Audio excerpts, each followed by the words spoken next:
大家好，欢迎回来到 Chance World。我上个礼拜去日本玩，礼拜六我在京都的时候，我发现了有很多人看我的第一影片。哇哦！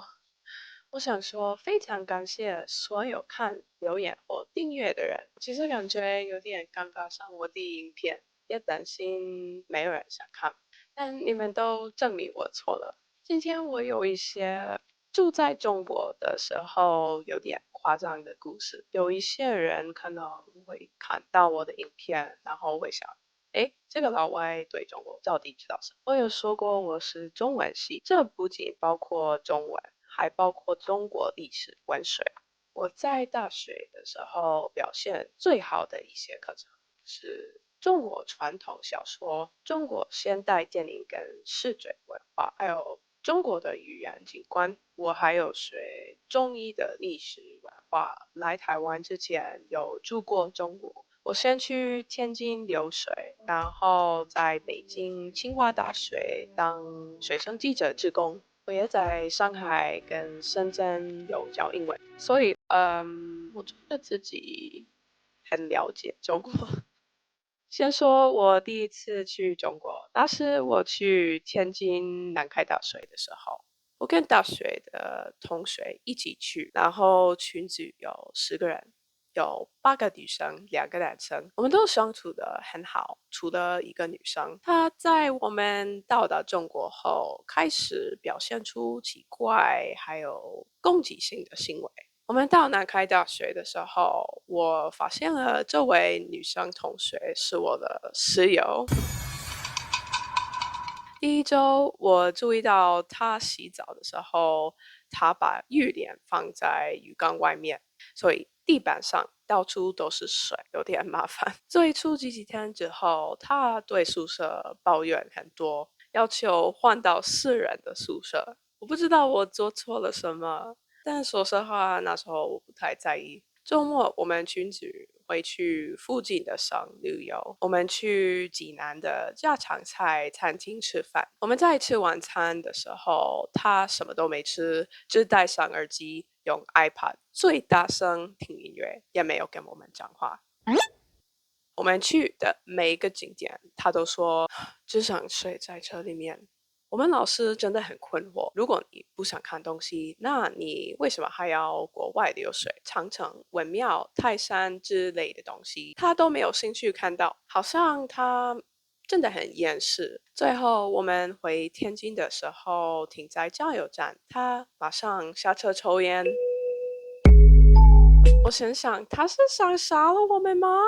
我们司机用中文告诉他，这里不可以抽烟，很明显他在说什么。然后他回答司机说：“I can't understand you when you speak Chinese。”我们都傻眼了。但还有一件事，后来有一次，这位同学告诉我，他喜欢我们组的2个男生，同时喜欢2个人，这是正常吗？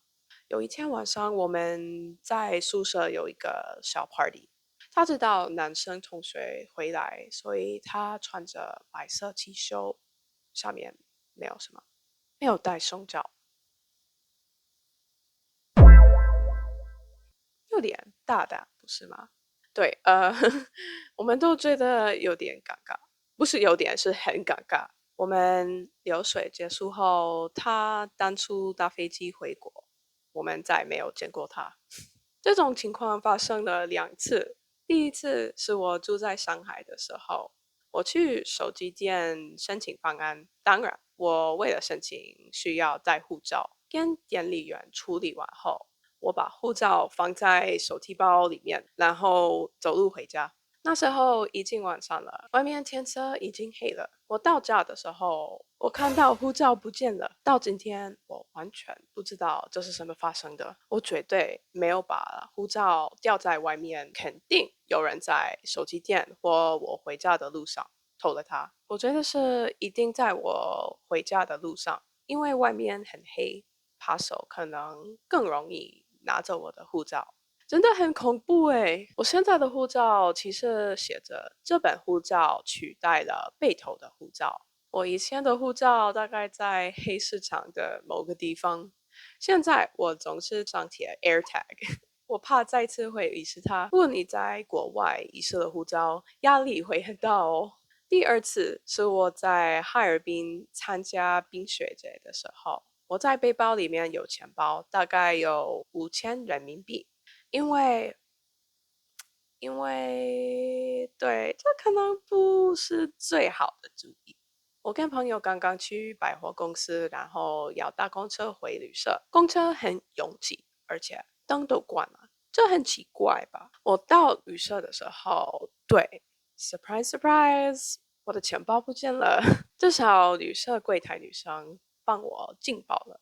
警察问了我大概2个小时，但他们没有找到小偷。从此以后，我身上再也没有带过超过2000台币的现金了。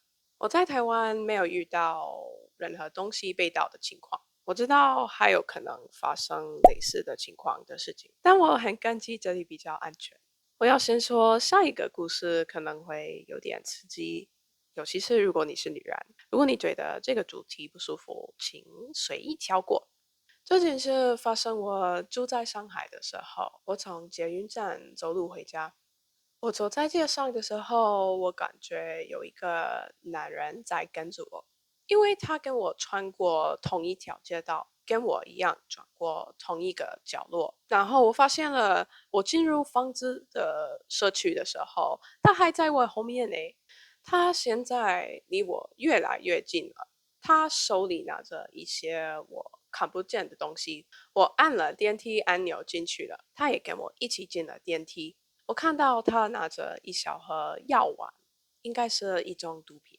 社区的另一位女生想跟我们一起进电梯，但男人盯着她，像这样咬手指。这部分会想起来有点好笑。如果一个男人像这样对我咬手指，我可能会只笑他。但他真的把这位女生也吓到了，所以他没有进电梯。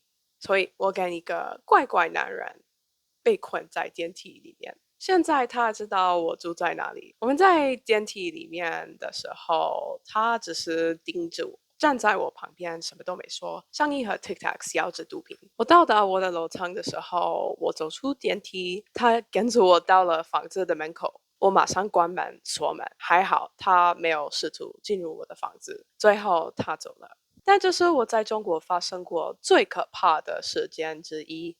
我刚到深圳工作的时候，我有一个美国同事，他一个人租了3房公寓，租金大概8000元左右。后来我们有2个新的美国同事加入公司，他们听说我的另一个同事在他的房子有2个房间，他们觉得看起来很不错，他们决定搬进去，同意付2个月的押金。可是这位同事请2个人分开付8000元的房租，而且他们不知道8000元是全房子的租金。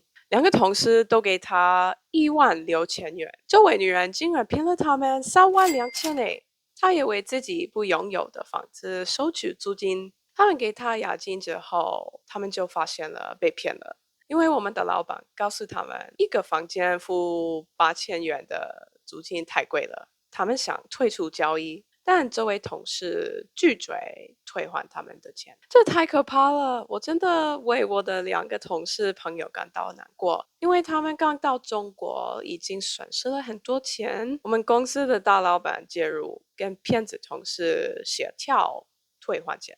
直到今天，我不知道为什么我的公司那时候没有解雇他。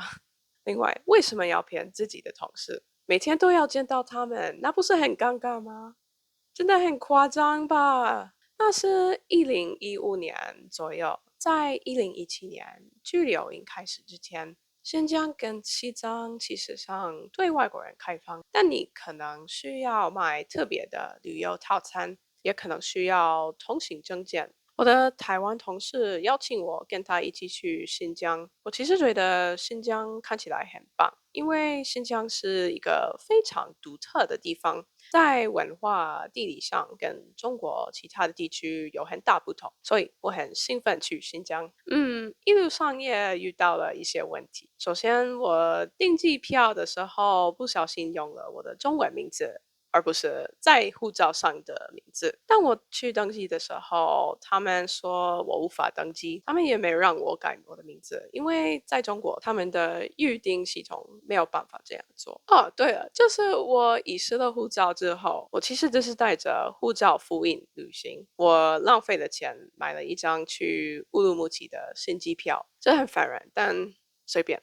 whatever。我们到了乌鲁木齐，一切都还好。但是我们到饭店的时候，他们没有告诉我们不接受外国人入住，所有外国人必须入住指定的外国人饭店。最糟糕的是，我没有护照，因为我在上海被偷了，但我的台湾同事还可以住在那个饭店。我才是因为台湾是中国的一部分，所以旅行社其实跟饭店谈谈看让我住，但就是在一些政府官员审问我来新疆的原因之后，最后他们让我住在饭店，但压力真的很大。老实说，我很害怕，因为我不知道会发生什么事。之后的行程就是正常了，可是旅行社有点欺骗我们，因为我们去的时候一些景点，比如吐鲁番的葡萄农场，不是旺季。我当然喜欢大自然风景，但新疆对我来说最酷的是语言跟文化。我记得我们去乌鲁木齐当地的一家维吾尔族餐厅，看到所有的菜单跟招牌都是维吾尔文，所有的客人都说维吾尔语，背景的音乐是维吾尔族音乐，真的太酷了。真可惜，所有让新疆别具一格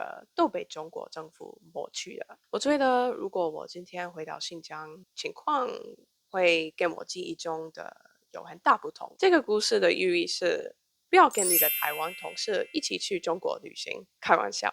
这个故事的寓意是，如果你去中国，请小心自己，还有准备好最坏的情况。但我想，无论你去哪个国家，这都是一个好主意。虽然发生了很意外的事情，但我还愿意再次去中国旅行。我在中国认识了很多好的朋友，还有很棒的同事，我很想他们。但如果你问我要不要再回去住在那里，我会说不要。好啦，这就是我今天为你们带来的影片。如果你在中国有疯狂的、有趣的或美好的经历，请在下面留言。感谢你再次观看。如果你喜欢这个影片，请给我一个赞，别忘了订阅。那我们下次见，拜拜。